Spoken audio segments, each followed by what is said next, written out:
Welcome back, friends. Today, we are diving into a fascinating and eye-opening topic that could change the way you think about investing forever. Are you chasing past returns? Have you ever been tempted to switch to the best-performing mutual fund, hoping to ride the wave of high returns? If so, this video is for you. We'll unravel the mystery behind the allure of past performance and why it might not be the golden ticket to your financial success. Let's start with a scenario many of us can relate to. Imagine you're at a party, and someone mentions a mutual fund that has delivered phenomenal returns over the past 3 years. Excited, you think, I need to get in on this. You rush to switch your investments, hoping to catch the same high returns. But here's the catch. What if I told you that this strategy might not deliver the best returns in the long run? Yes, you heard that right. According to a study by ICICIdirect.com, investors have been flocking to the top-performing schemes, especially in a bull market. In the past 6 months alone, nearly 40% of the record 1.4 lakh crore inflows went into sectoral and thematic funds, which have been topping the charts. But will these funds continue to perform well, or are investors setting themselves up for disappointment? Consider this.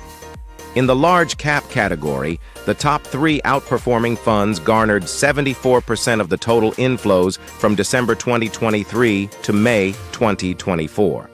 In the mid-cap segment, just 5 funds received 75% of the total inflows. Does this sound like a safe bet? Think again. Let's delve deeper into the data. What if we told you that among small-cap funds, 60% of the inflows were in just 3 schemes, 2 of which were at the top of the performance charts? It seems like a sure win, right? But hold on. The reality is that fund performance is cyclical. The belief that past success will continue into the future is fundamentally flawed. Let's look at some eye-opening examples. Axis Blue Chip Fund was a consistent outperformer between 2018 and 2020, boasting an annualized return of 16.6%. But if you jumped on the bandwagon in early 2021, you would have found the fund languishing at the bottom of the charts in its category in recent years. Similarly, in the mid-cap space, Axis Midcap and PGIM India Midcap Opportunities were the stars of 2018 to 2020. However, anyone who invested in these funds based on their stellar past performance would now see them trailing far behind their peers. The top 3 funds of 2018 to 2020 have plummeted to the 190th, 192nd, and 70th positions, respectively, for 2021 to 2023. This cyclical nature of returns is a fundamental aspect of investing that many overlook. Funds that are today's winners could easily become tomorrow's laggards. The data from Funds India is particularly telling. Only 1 out of 4 top-performing funds over a 3-year time frame remained in the top quartile in the subsequent 3 years. Now, let's bring in some visual data to deepen our understanding. Take a look at this chart, which showcases the top-performing indices over the years from 2018 to 2024. What do you notice? There's no consistent winner. For instance, in 2018, quality was at the top with a 9% return. Fast forward to 2021, and value takes the lead with a whopping 56% return, while momentum follows closely behind with 54%.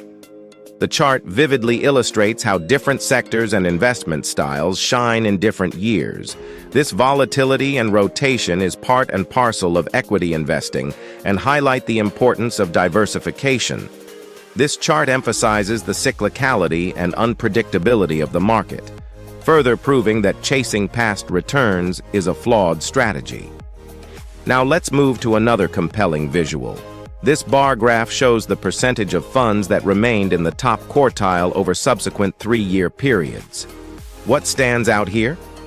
The inconsistency is striking. For instance, from original 3-year period between 2011 to 2013 to subsequent 3-year period 2014 to 2016, 38% of funds stayed in the top quartile.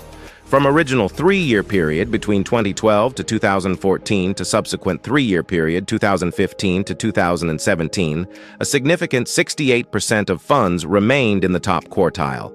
However, this percentage drops drastically in other periods, with as low as 7%.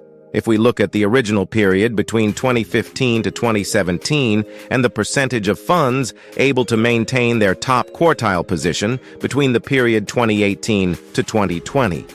The average across these periods is just 26%, highlighting that a fund's past performance is not a reliable predictor of future success. This data reinforces the point that relying solely on past performance to make investment decisions can lead to subpar outcomes. So, what's the takeaway here? Should you avoid chasing past returns altogether? The answer is a resounding yes. Instead, focus on diversification and long-term strategies that consider the cyclical nature of the market. Remember, the winners of today might not be the winners of tomorrow. It's crucial to look at rolling returns instead of trailing returns. Rolling returns capture multiple instances of point-to-point returns over time, providing a more accurate picture of a fund's performance across different market phases. This approach helps you avoid the trap of recency bias and gives you a more balanced perspective. In conclusion, while it might be tempting to chase the high returns of top-performing funds, it's essential to remember that investing is a marathon, not a sprint. Diversify your portfolio, stay informed, and most importantly, avoid the lure of past returns. A special thanks to Sanket Dhanorkar for his insightful article in ET Wealth that inspired today's discussion.